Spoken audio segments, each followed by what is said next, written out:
Un jour de l'année 1568, dans le pays de Hinomoto, pendant que les agriculteurs travaillaient, des êtres démoniaques, les Kishin, ont fait leur apparition mettant ainsi fin au règne de l'humanité. Ils tuèrent les plus puissants généraux de l'ère Sengoku.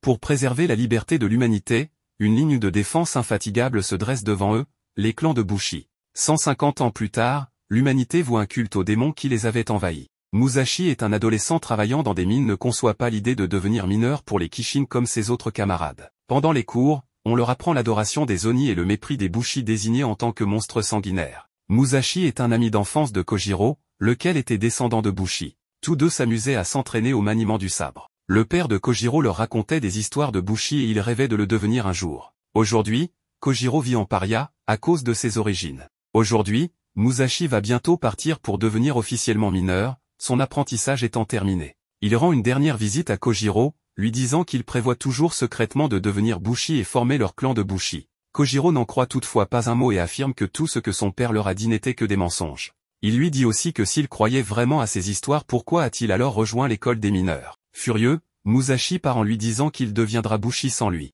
Kojiro se souvient de tout ce qu'il a vécu dans son enfance et se dit dans sa tête qu'il ne veut pas cela pour son ami. Musashi et ses camarades de promotion partent donc afin de concrétiser leur apprentissage et sont conduits à d'autres mines où ils pourront rencontrer des Oni.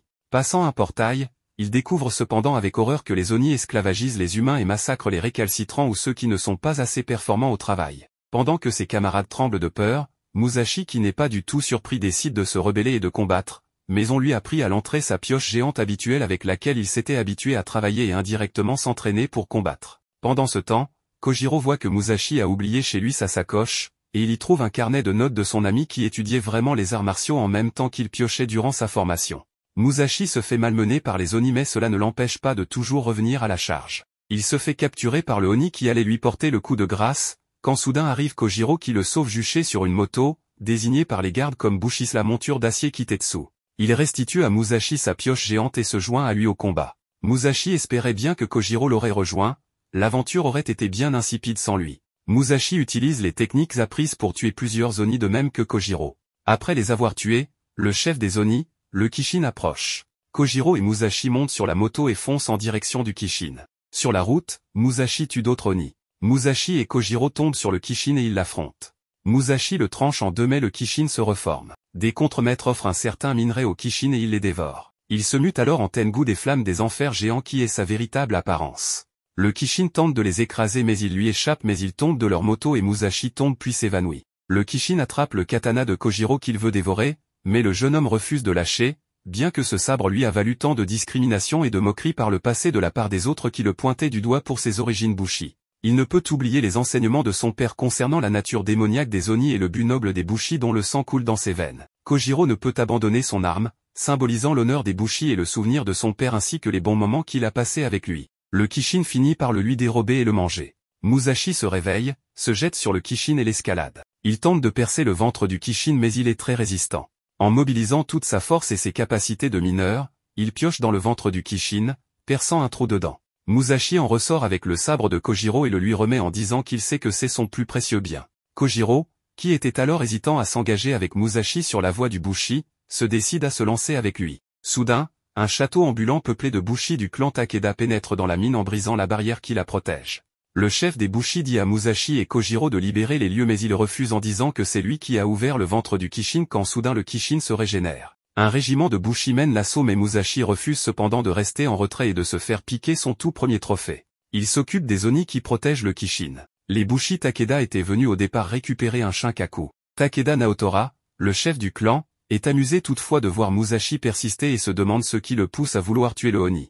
Naotora capture Musashi et le force à battre en retraite. Il veut lui faire comprendre qu'il prend des risques inconsidérés vu que le Kishin peut se régénérer. Musashi lui donne raison mais il refuse de rester les bras croisés. Il se libère de ses liens et retourne au combat. Naotora le laisse faire car il est bien trop déterminé pour être arrêté et qualifie son attitude digne d'un vrai Bushi. Tandis que les autres Bushi avaient immobilisé le Kishin afin de le tuer, Musashi frappe le sol pour les déstabiliser et les faire échouer afin d'être celui qui vaincra le Kishin. Kojiro lui indique de frapper la corne du Kishin, vecteur de sa régénération. Musashi frappe la corne mais ne réussit pas à la briser et sa pioche se brise.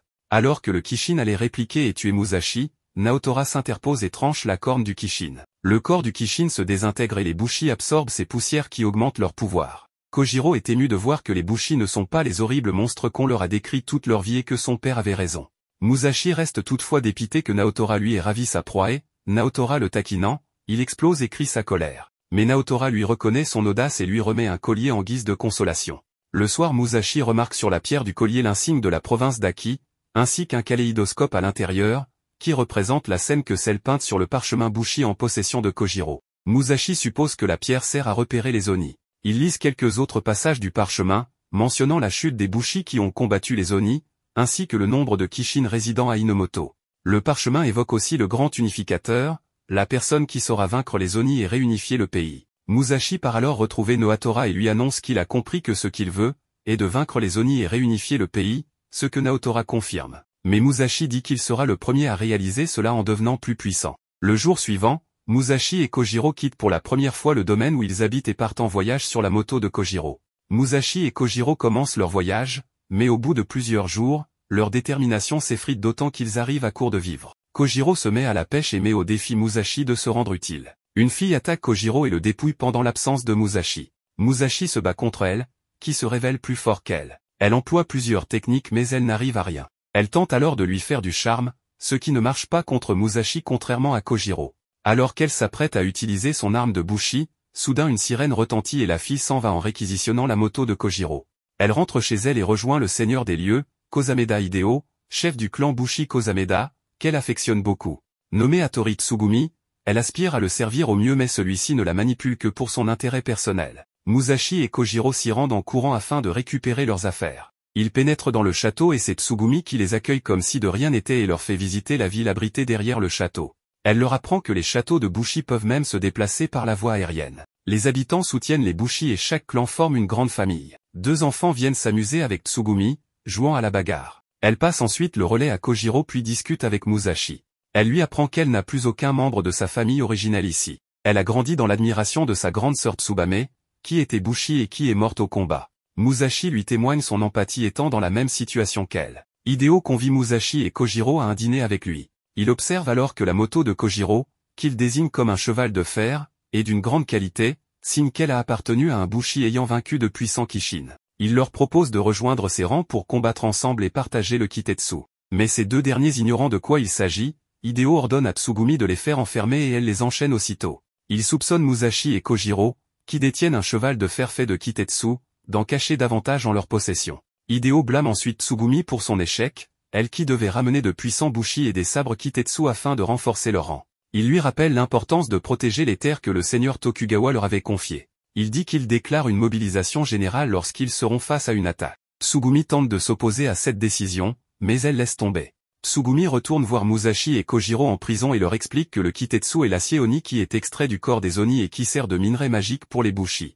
Elle leur parle ensuite d'une nuée d'Oni Kodama qui approche mais elle se retient de dire le fond de sa pensée. Musashi la convainc toutefois et elle balance qu'elle n'acceptera jamais qu'on décrète une mobilisation générale et elle s'en va en courant. Musashi et Kojiro s'évadent de prison grâce à la débrouillardise de Kojiro. Alors qu'ils cherchent leurs affaires, ils voient au loin la nuée de Oni. Hideo ordonne à Tsugumi d'aller armer toute la population car des Oni approchent. Tsugumi ose alors manifester sa désapprobation. Hideo ravale sa colère en prenant son opposition comme de la traîtrise, lui qui l'a adoptée, mais il décide de la bannir du clan si elle persiste dans son refus. Tsugumi cède et se soumet à lui. Tsugumi se rappelle que sa sœur Tsubame avait subi la même pression qu'elle aujourd'hui. Elle s'efforce de se convaincre de quand même se rebeller pour le bien du peuple. Débarquent alors Musashi et Kojiro qui ont récupéré leur cheval de fer. Musashi encourage Tsugumi à se libérer de l'étau de Hideo, celle-ci reprend courage et accepte de les conduire là où sont rangés leurs katanas en échange de leur aide pour faire évacuer les villageois en toute sécurité. Hideo fait un discours aux habitants pour les galvaniser à participer au combat, lesquels sont toutefois réticents, n'ayant aucune expérience au combat. Tsugumi intervient alors et argumente contre Hideo, ce qui laisse le temps à Musashi et Kojiro d'assommer les soldats postés autour des habitants prêts à exécuter tout déserteur. Les habitants refusent cependant de suivre Tsugumi, encore trop effrayés par Hideo. Tsugumi se dit alors qu'elle doit vaincre Hideo pour devenir plus crédible. Hideo ordonne aux soldats restants d'enfermer les habitants mais Musashi et Kojiro s'occupent d'eux. Tsugumi se bat alors contre Hideo, mais n'est pas de taille. Hideo la bête et la réprimande, puis fait la leçon aux villageois qui ne peuvent rien faire sans lui. Tsugumi se relève, déterminée à aller jusqu'au bout et à faire comprendre aux civils qu'ils ont plus à perdre qu'à obéir aveuglément. Elle sort alors son arme et active son pouvoir. Elle réussit à reprendre le dessus et mettre qu'à point au Hideo. Puis la nuée d'Oni Kodama déferle vers la cité. Musashi et Kojiro reviennent alors à son aide. Les civils du clan Kosameda s'attellent à la reconstruction. Cependant, plusieurs personnes viennent demander à Musashi et Kojiro d'emmener Tsugumi avec eux, afin qu'elle échappe à Hideo. Ce dernier étant tombé en dépression après la trahison de Tsugumi et du peuple, il appelle après sa fille adoptive obsessionnellement et risque de rétablir son emprise sur elle si elle reste. Cette perspective terrifie les habitants, c'est pour cela qu'ils veulent qu'elle parte. Elle refuse premièrement craignant qu'elle se sentirait seule mais elle change d'avis et accepte. Le soir, Tsugumi avoue à Musashi qu'elle sent elle-même qu'elle risque de craquer à nouveau si elle reste avec Hideo. L'idée de couper les ponts avec lui paraît normale, ne partageant même pas le même sang, mais Musashi lui répond que lui-même adorait le père de Kojiro comme le sien. Il est normal de se chercher une figure parentale. Le jour suivant, Tsugumi part avec les deux garçons, après de chaleureux au revoir des habitants. Ils suivent ensuite la direction du prochain Kishin, le bleu. Tsugumi rétorque qu'elle se fiche de battre des Kishin si elle n'est pas encouragée par les siens, mais Musashi répond qu'il l'acclamera à leur place.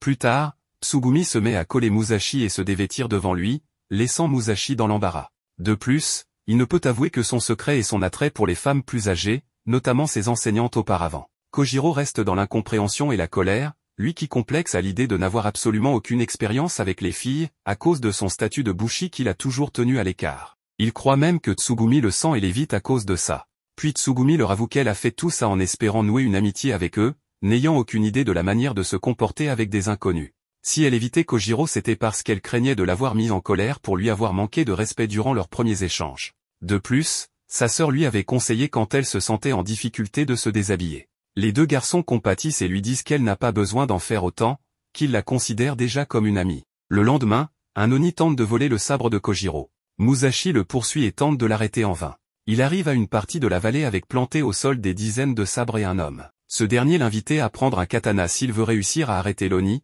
qui s'apprête à dévorer le sabre de Kojiro. Musashi en empoigne un quand soudain, une énergie l'envahit et des minerais poussent sur son corps, avant de reprendre forme normale. Musashi tue l'Oni et le mystérieux homme le félicite pour sa première utilisation d'un sabre Kitetsu, lequel absorbe les fragments de l'Oni. L'arme cependant se brise, ce qui importe peu à l'homme. Il se demande toutefois si Musashi est la personne qu'il cherchait, au vu du fort toki qu'il a émis en tenant l'arme. Une jeune fille à son service vient ensuite chercher le jeune homme, lequel considère ses sabres comme des belles femmes. Kojiro et Tsugumi le rejoignent, mais à leur arrivée, le jeune homme, sa suivante et les sabres ont disparu. Le trio reprend la route, Tsugumi leur explique le principe du métal Kitetsu, seul capable de briser une corne d'Oni. Ce minerai est facile à trouver en commerce parmi les bushi. Ils se rendent à un marché de bushi pour faire des emplettes, tandis que Kojiro se demande où ils vont trouver l'argent. Musashi, Kojiro et Tsugumi vont déjeuner avant de commencer leurs emplettes. Un client un peu pompette leur demande à quel clan ils appartiennent, ce qui leur rappelle de déterminer le nom du clan qu'ils souhaitent fonder. Tsugumi leur dit aussi qu'il leur faut déterminer un chef du clan unique pour rendre les décisions plus simples à prendre. Musashi estime qu'il vaut mieux que ce soit Kojiro puisqu'il a un nom de famille, cela servira à nommer leur clan. Tsugumi, qui a toujours vécu sous les ordres de quelqu'un, veut considérer Kojiro comme son nouveau chef afin de revenir dans ses habitudes de vie. Ils vont ensuite à la vente aux enchères de sabres Kitetsu.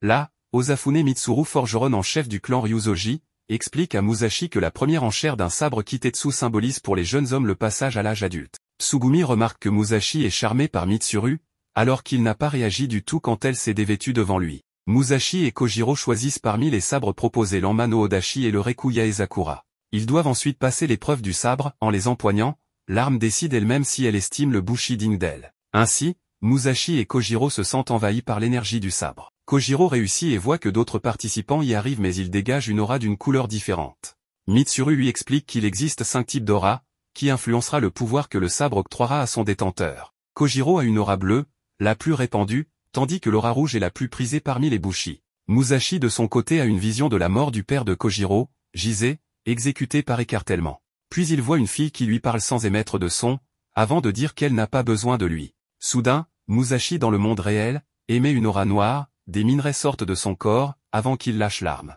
Un cas rare de rejet du sabre Kitetsu. Musashi retente toute la journée avec d'autres sabres Kitetsu, même résultat. Mitsuru tente de lui faire comprendre qu'il n'a pas le choix, il ne pourra jamais manier de sabre Kitetsu et doit renoncer à devenir bushi. Musashi accuse le coup d'une telle nouvelle quand soudain, un Kishin fait son apparition, envoyant divers petits Oni à l'attaque. Kojiro protège son ami contre les Oni apparaissant. Il expérimente le pouvoir de sa nouvelle arme. Il sauve également une mère et sa fille, qui le remercient, ce qui ne lui était jamais arrivé avant. Tous les Bushi éliminent les Oni et ils félicitent Kojiro pour ses premiers faits d'armes impressionnants. Musashi broie du noir de son côté et reste seul, cherchant une solution. Soudain vient le voir l'homme au sabre du matin, qui lui montre que lui aussi a une aura noire. Il lui dit alors que sa place est à ses côtés. Le mystérieux jeune homme témoigne toute sa sympathie à Musashi, lui disant être passé par la même chose que lui, à être laissé derrière les autres en ne pouvant pas utiliser de sabre Kitetsu et en renfermant du minerai noir. Il lui enseigne l'importance d'accepter la présence du minerai noir en lui. Il lui fait une démonstration de ses capacités en tranchant une immense parcelle de terre et créant un trou géant. Il lui apprend ensuite qu'il doit devenir lui-même un sabre Kitetsu. Il le jette alors dans la fosse qu'il a créée, avec un sabre Kitetsu. Kojiro et Tsugumi marchent avec les autres Bushi vers le repère du Kishin. Tsugumi incite Kojiro à ne pas ainsi abandonner Musashi, d'autant que malgré le rejet du test du sabre, il semble détenir un grand pouvoir. Kojiro lui apprend toutefois que la famille de Musashi était de simples paysans de Tatsuyama, rien qui aurait pu expliquer ses pouvoirs d'un point de vue héréditaire. Lui tout comme ses parents, étaient les seuls originaux à ne pas mépriser les Bushi. Inuzaka Nanao, la suivante du mystérieux homme au sabre, Inuke Shiro, le rejoint. Nanao reproche à son maître d'avoir menti à Musashi pour le réconforter et endormir sa vigilance, sachant que son objectif était d'obtenir la déesse obsidienne qui se cache en Musashi. Musashi poursuit sa chute sans fin et se rattrape à un mur à l'aide du katana avec lui. Cependant, au contact de l'arme, le minerai pousse de son corps. Musashi lutte pour freiner la croissance des pics tandis qu'une fois lui conseille de rester caché. Il chute alors, tandis qu'une femme s'adresse à sa conscience, lui disant de lâcher prise. Elle lui fait revoir la mort de ses parents, parmi les victimes d'une épidémie. Tous les autres membres de sa famille voyaient Musashi d'un très mauvais œil, lui et ses parents ayant commis le blasphème de témoigner de la sympathie envers les Bushi. Son oncle et sa tante lui ordonnèrent de ne plus parler et ne plus se faire remarquer de qui que ce soit. Ils le forcèrent même une fois de lancer une pierre sur le père de Kojiro en public, afin de prouver qu'il n'est pas le même que ses parents. La déesse veut réveiller le traumatisme de Musashi afin de le garder isolé et éviter que quiconque ne s'empare de lui, et d'elle par extension étant donné qu'elle fait partie de lui. Kojiro et Tsugumi arrivent avec les autres Bushi en haut de la montagne où se terre le Kishin, lequel n'a plus de tête. Mais Tsugumi explique à Kojiro que le démon vit encore, sinon il se serait changé en Kitetsu. Kojiro espère trouver la corne du Kishin pour Musashi quand il fera son retour. Shiro clame avoir décapité le Kishin et il s'approche de Kojiro. Les autres Bushi exigent de Shiro qu'il leur rende la tête afin d'en faire leur trophée de guerre. Shiro annonce alors vouloir s'emparer du pouvoir du sabre que chacun des Bushi ici présents détient, ce qui implique de tuer leur possesseur. Les Bushi l'attaquent alors mais il les décime. Shiro dit ensuite à Kojiro qu'il a fait de Musashi un sabre Kitetsu, ce qui fait craindre le pire à Kojiro. Pendant ce temps, la déesse obsidienne, qui a plongé Musashi en fond du magma et l'a changé en minerai noir, voulait le préserver des autres, mais il semble qu'un élément extérieur soit venu le tirer de là. Musashi reprend connaissance à la surface, c'est Nanao qui l'a remonté pour sa mission de récupération de la déesse mais elle constate qu'elle l'a fait trop tôt, avant que Musashi se soit totalement transformé en minerai noir. Musashi fonce trouver Kojiro et Tsugumi, en danger. Durant son enfance, après avoir houspillé le père de Kojiro, il était allé lui présenter des excuses, lequel accepta sans ressentiment, lui rappelant que sa présence et sa gentillesse ont apporté un grand réconfort à Kojiro. Après quoi, il lui proposa d'emménager chez eux, ce que Musashi accepta. Il lui inculqua alors la voie du Bushi, impliquant de ne jamais trahir ses convictions. Les Bushi survivants face à Shiro prennent la fuite, Kojiro s'efforce de détourner l'attention du chasseur de sabre pour préserver les autres. Shiro se tourne vers lui, Kojiro tente en vain de lutter contre lui, n'étant pas de taille. Musashi arrive à temps pour le sauver. Kojiro, voyant que Musashi tient un sabre Kitetsu, croit qu'il a enfin réussi l'épreuve du sabre, mais il répond que non, précisant simplement que ce sabre permet seulement de freiner sa génération de minerai noir. Nanao rejoint à son tour son maître, afin de tuer Musashi et finir leur travail. Musashi invite Kojiro à joindre leurs forces contre Shiro et Nanao. Tsugumi, qui repense au courage et aux enseignements de Tsubame, se joint à eux. Nanao veut gérer le combat seul, elle active le pouvoir de son arme, un sabre fouet à 7 lames. Les trois amis esquivent tant bien que mal, Musashi fond sur elle pour lui porter un coup mais elle le repousse. Il leur faudra alors briser les lames du sabre de Nanao pour renverser la balance.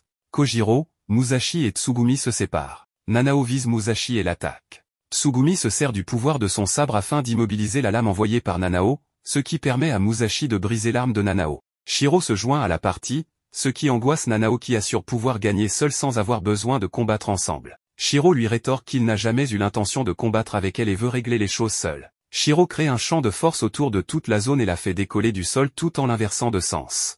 De nombreux Bushi chutent alors, plusieurs arrivent à se rattraper, dont Musashi et ses amis. Shiro prône la force propre et la possession du meilleur des sabres Kitetsu pour vaincre les Oni, dénigrant tout intérêt de s'unir qui ne sert à rien. Il fait chuter tous les bushi qui s'étaient accrochés. Soudain, la déesse obsidienne fige le temps pour sauver Musashi, son réceptacle. Musashi refuse cependant d'être le seul survivant. La déesse, constatant que les autres bushi étaient prêts à combattre Shiro qui est actuellement son ennemi, consent à user de sa force à travers Musashi. Elle prend possession de son corps, et fait apparaître un immense bloc de minerai noir, qui attire à lui tous les sabres Kitetsu des bushi. Ceux-ci y restent accrochés, ce qui les sauve de la chute. Elle attire aussi le sabre Kitetsu de Shiro, ébahi par la scène. Elle replace le PAN de montagne détaché par Shiro et combat Nanao. Les attaques de celle-ci sont sans cesse repoussées, comme par une force de magnétisme qui peut soit attirer soit repousser. Elle explique à Kojiro et Tsugumi que c'est à cause de cette force que Musashi ne contrôle pas qu'il est rejeté malgré lui par les sabres Kitetsu.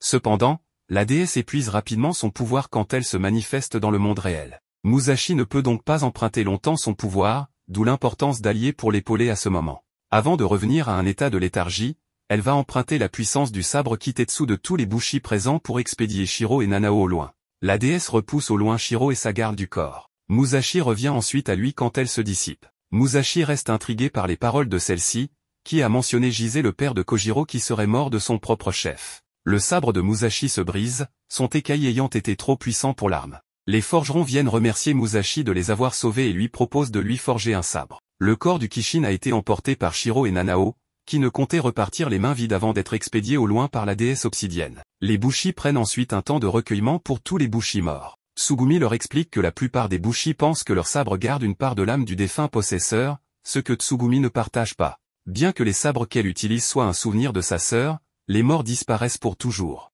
Musashi, Kojiro et Tsugumi sont hébergés par le clan Ryuzoji. Le jour suivant, Musashi tient à retenter l'épreuve du sabre, avec le même qui l'a fait échouer. Maîtrisant maintenant en partie son pouvoir lié au minerai noir, il réussit l'épreuve, il montre une aura rouge et il peut remporter l'Anmano Odashi. Musashi se fait acclamer par les spectateurs. Musashi parle ensuite seul à seul avec Kojiro et lui demande s'il a eu une vision du passé durant son épreuve du sabre. Kojiro lui répond que non, tandis que Musashi lui confie que la déesse obsidienne lui a montré une partie du passé de Jise, signe que la déesse le connaissait sûrement. Il demande aussi à Kojiro pourquoi son père possédait une monture Kitetsu, ce qui était très rare à Tatsuyama. Kojiro se demande alors si son père entretenait secrètement des liens avec des bushi à l'extérieur. De son côté, Nanao demande confirmation à son maître que Jise était bien celui qui avait volé la déesse obsidienne pour en devenir le réceptacle. Les deux se demandent alors pourquoi elle se trouve désormais à Musashi. Kojiro fait la réserve de vivre avant de reprendre la route et achète une carte de la région. Il indique à ses amis leur prochaine destination, la mine de Deto. Musashi, Kojiro et Tsugumi se perdent en forêt et ils doivent pousser la monture Kitetsu. Musashi veut profiter de l'occasion pour apprendre à conduire. Alors qu'il conduit paisiblement, ils sont attaqués par un Oni qui attrape Kojiro et Tsugumi.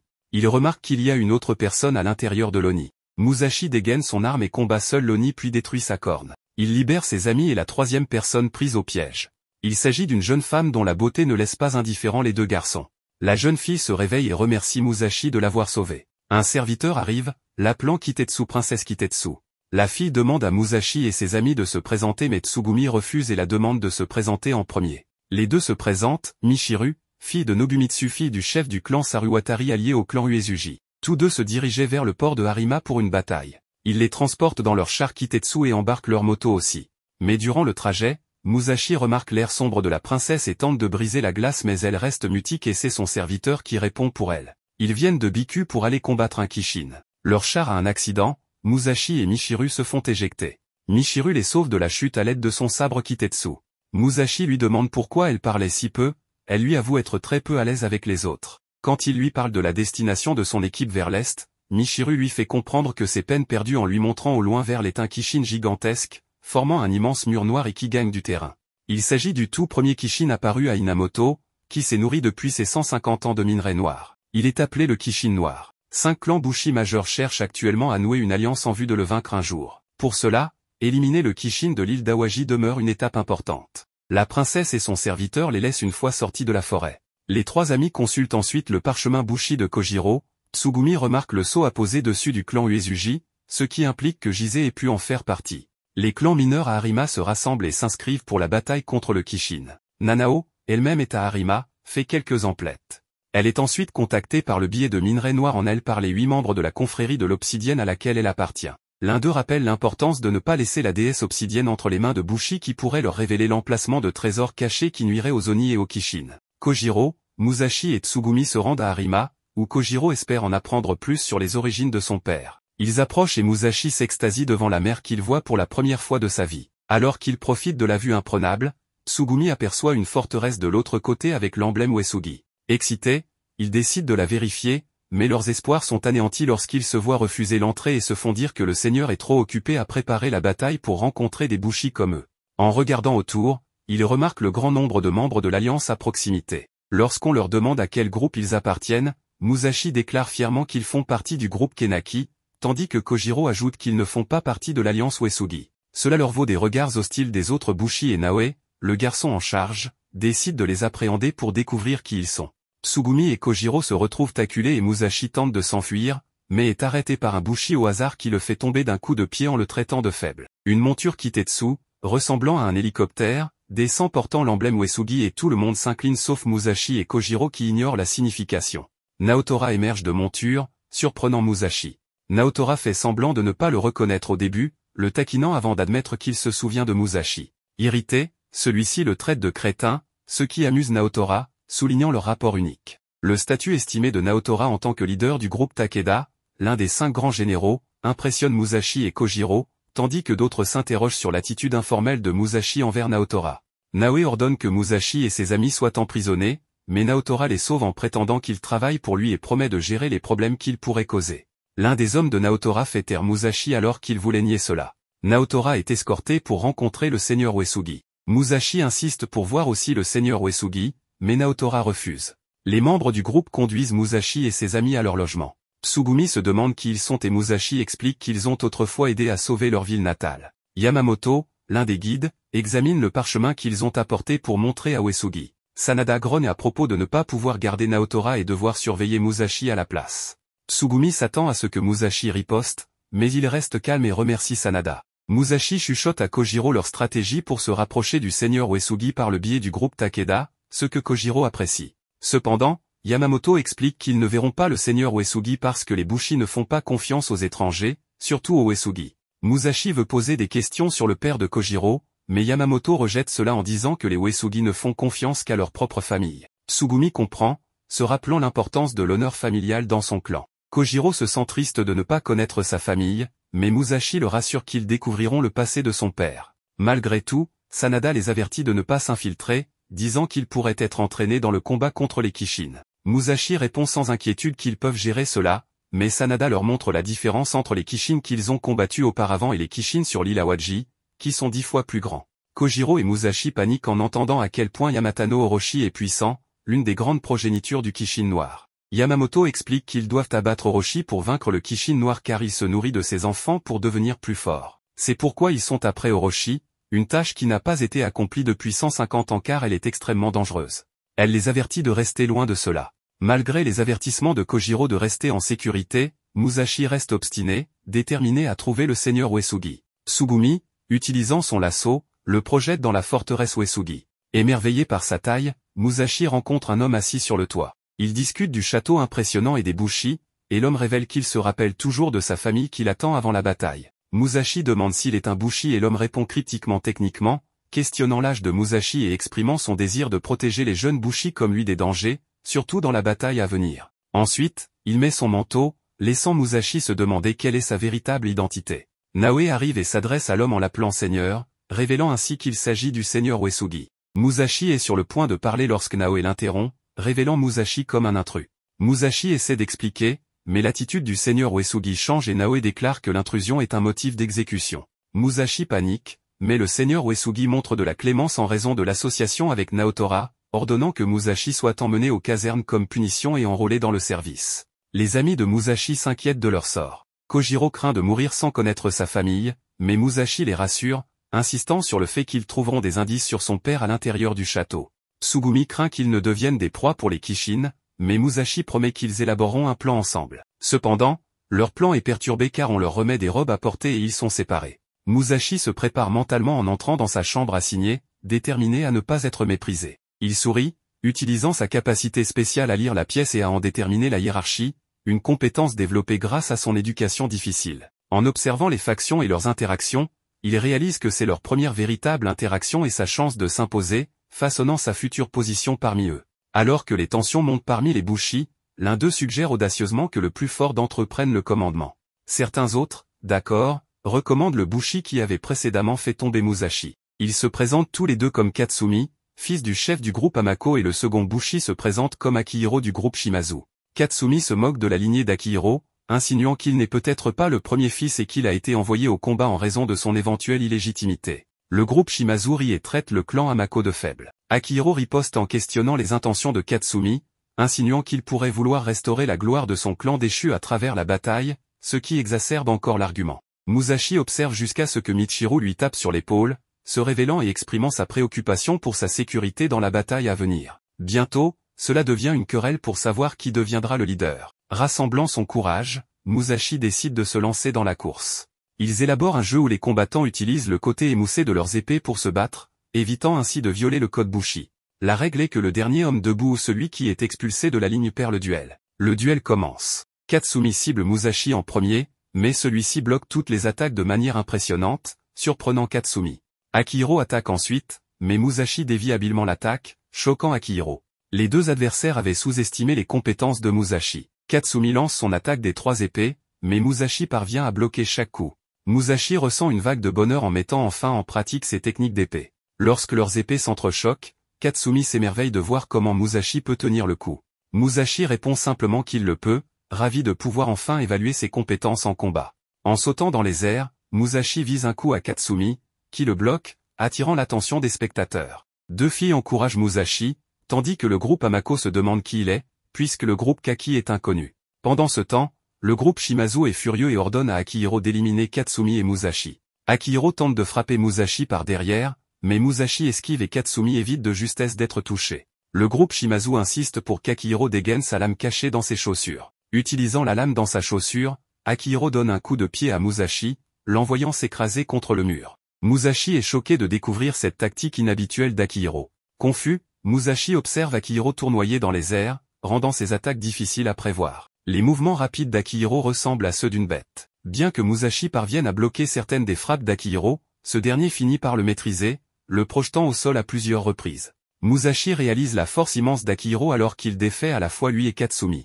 Malgré le désir de Musashi de continuer à se battre, Akihiro déclare le match terminé, affirmant que Musashi a dépassé les limites. Musashi, respectant la décision d'Akihiro, lui tend la main, le reconnaissant comme leur commandant d'unité. Il aide Katsumi à se relever, les déclarant camarades et savourant discrètement les coutumes Bushi qu'il a apprises. Bien qu'il trouve Akihiro déplaisant, Musashi lui offre toujours son amitié. Akihiro accepte la poignée de main, mais suggère cyniquement que les actions de Musashi sont motivées par des intérêts personnels, visant à obtenir une bonne position dans l'unité. Musashi nie vigoureusement cette accusation, mais les mots d'Akihiro le laissent incrédule. Dans un tournant surprenant, Akihiro annonce publiquement que Musashi et Katsumi sont égoïstes et indignes de la direction. Sous le choc, Musashi et Katsumi ne peuvent que se taire et écouter. Akihiro rassemble le groupe et annonce qu'ils se rendront sur l'île Awaji le lendemain, les chefs de l'Alliance lui ayant donné le commandement total de l'unité, et que quiconque désobéit sera puni. Musashi remarque la tension dans la salle et lève la main, suggérant qu'il pourrait y avoir une meilleure façon de faire les choses,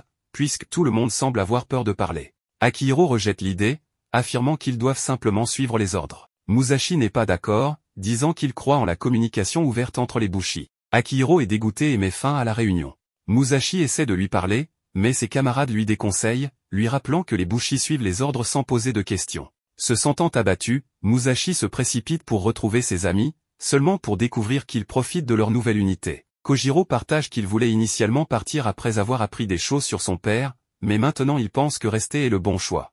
Tsugumi a l'impression qu'ils oublient quelque chose ou quelqu'un, mais il passe outre. Musashi, entendant cela, se sent le cœur brisé que ses amis semblent l'avoir oublié. Le lendemain, alors que le navire navigue vers l'île Awaji, tout commence calmement. Cependant, bientôt, des Oni mineurs émergent de l'océan et entourent leur navire. On leur ordonne de prendre des formations de combat. Musashi essaie d'utiliser sa tactique habituelle de viser la corne, mais à sa surprise, l'énergie de la lame est déviée au lieu de briser la corne. Il est choqué et confus par ce tournant inattendu. Il s'avère que les cornes de ces Oni sont beaucoup plus robustes que les autres. Un Oni attaque un navire, causant le chaos alors que les gens fuient. Musashi grimpe sur l'Oni et essaie de briser sa corne avec son épée, mais elle est trop solide. Il est tellement concentré sur cela qu'il ne remarque pas un autre Oni qui se faufile derrière lui. Juste au moment où il pense que c'est la fin, une lumière rouge coupe la corne de l'Oni sur lequel il se trouve, puis coupe la corne de l'autre Oni. C'est Naoe, l'un des 3 dragons de Uesugi, leur meilleur combattant. Lui et deux autres absorbent les pouvoirs des Oni, mais d'autres Oni continuent d'apparaître dans l'océan,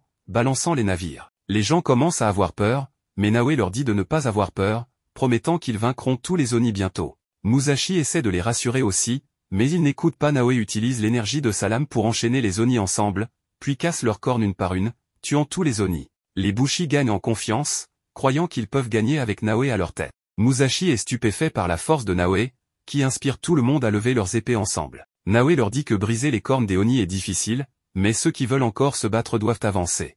Akihiro se lève et casse une corne. Musashi se demande comment il a fait, et un autre Bushi explique qu'Akihiro utilise l'énergie du groupe, pas seulement la sienne. Musashi se rappelle que la déesse faisait quelque chose de similaire, rassemblant l'énergie de tout le monde pour former une force puissante. Cette capacité, unique aux humains, leur permet de s'unir pour devenir plus forts et vaincre leurs ennemis. Akihiro casse une autre corne et Katsumi se joint à lui, canalisant également l'énergie de son groupe. Musashi réalise qu'ils ne suivent pas Akihiro par peur, mais parce qu'ils travaillent ensemble pour atteindre leur objectif. Il se sent comme s'il avait échoué tout seul alors que réussissaient ensemble. Naotora et Uesugi discutent tranquillement, se connaissant depuis l'enfance. Uesugi révèle qu'ils ont trouvé la déesse d'obsidienne, surprenant Naotora.